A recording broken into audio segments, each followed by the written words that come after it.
Hello ವೀಕ್ಷಕರೇ, ಎಲ್ಲರಿಗೂ ನಮಸ್ಕಾರ. ತನ್ವಿ ಕ್ರಿಯೇಟರ್ ಚಾನಲ್ಗೆ ಎಲ್ಲರಿಗೂ ಸ್ವಾಗತ. ಇಂದು ನಾನು ಪಡವಲಕಾಯಿಯಿಂದ ಸಾಂಬಾರು ಮಾಡೋದು ಹೇಗೆ ಎಂಬುದನ್ನು ನಾನು ನಿಮಗೆ ತೋರಿಸ್ಕೊಡ್ತಾ ಇದ್ದೀನಿ.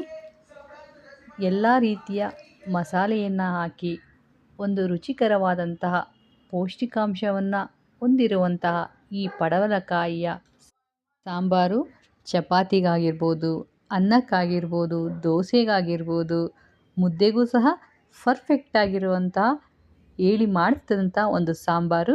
ರುಚಿಕರವಾದಂತಹ ಈ ಸಾಂಬಾರನ್ನು ಖಂಡಿತ ಒಮ್ಮೆ ನೀವು ಟ್ರೈ ಮಾಡಿ. ಇಲ್ಲಿ ಮೊದಲು ನಾನು 2 ಪಡವಲಕಾಯಿಯನ್ನು ತಗೊಂಡಿದ್ದೀವಿ. ಇದು ಸಣ್ಣಗಿರುವಂತಹ ಪಡವಲಕಾಯಿ, ತುಂಬ ಉದ್ದವಾಗಿಲ್ಲ. ಇಲ್ಲಿ ನಾನು 2 ಪಡವಲಕಾಯಿಯನ್ನು ತಗೊಂಡಿದ್ದೀನಿ. ತಗೊಂಡು ಈ ರೀತಿ ಕಟ್ ಮಾಡಿ ಒಳಗಿರುವಂತಹ ಬೀಜವನ್ನೆಲ್ಲ ತೆಗೆದಿಟ್ಕೊಂಡಿದ್ದೀನಿ.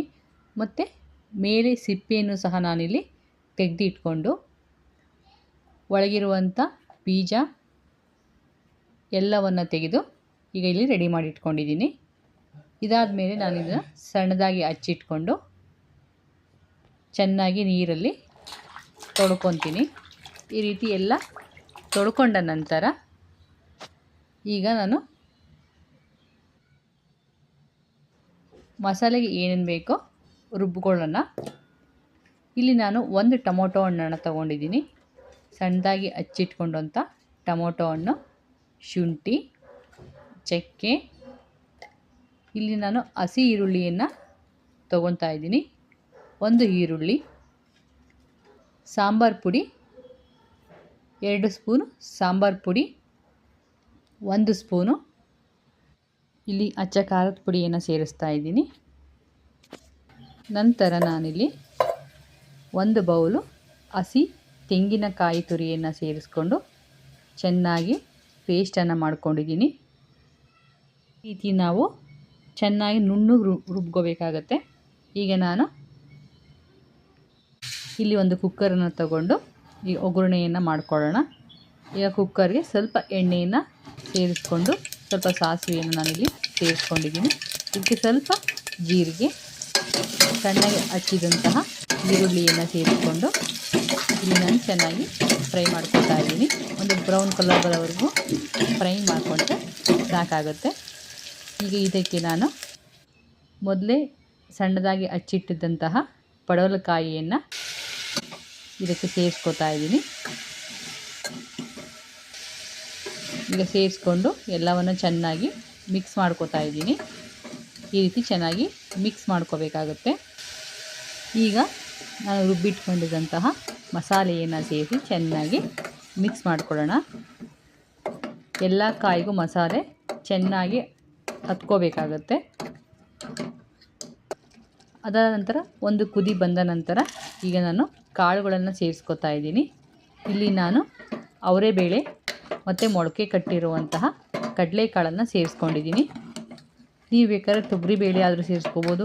ಇಲ್ಲಾಂದರೆ ಈ ಸೀಸನಲ್ಲಿ ತೊಗರಿ ಕಾಳು ಹಸಿಯಾಗಿ ಸಿಗ್ತಾ ಇದೆ, ತೊಗರಿ ಕಾಳಾದರೂ ನೀವು ಸೇರಿಸ್ಕೋಬೋದು. ಇಲ್ಲಿ ನಾನು ಅವರೆಕಾಳು ಮತ್ತು ಮೊಳಕೆ ಕಟ್ಟಿರುವಂಥ ಕಡಲೆಕಾಳನ್ನು ಸೇರಿಸ್ಕೊಂಡು ಈಗ ಇದಕ್ಕೆ ಚೆನ್ನಾಗಿ ಮಿಕ್ಸ್ ಮಾಡಿ ಒಂದು ಕುದಿಯನ್ನು ಕುದಿಸ್ಕೋತಾ ಇದ್ದೀನಿ. ಈ ರೀತಿ ಚೆನ್ನಾಗಿ ಎಲ್ಲ ಮಸಾಲೆನೂ ಕಾಳು ಮತ್ತು ಪಡವಲಕಾಯಿಗೆ ಚೆನ್ನಾಗಿ ಸೇರ್ಕೋಬೇಕು. ಈಗ ರುಚಿಗೆ ತಕ್ಕಷ್ಟು ಉಪ್ಪನ್ನು ಸೇರಿಸಿ ನಾನೀಗ ಕುಕ್ಕರ್ನ 2 ವಿಷಲ್ ಬರೋವರೆಗೂ ಕೂಗಿಸ್ಕೊತೀನಿ. ನೀವು ಕಾಳನ್ನು ಸ್ವಲ್ಪ ನೆನೆ ಹಾಕಿದರೆ 1 ವಿಷಲ್ ಸಾಕಾಗುತ್ತೆ.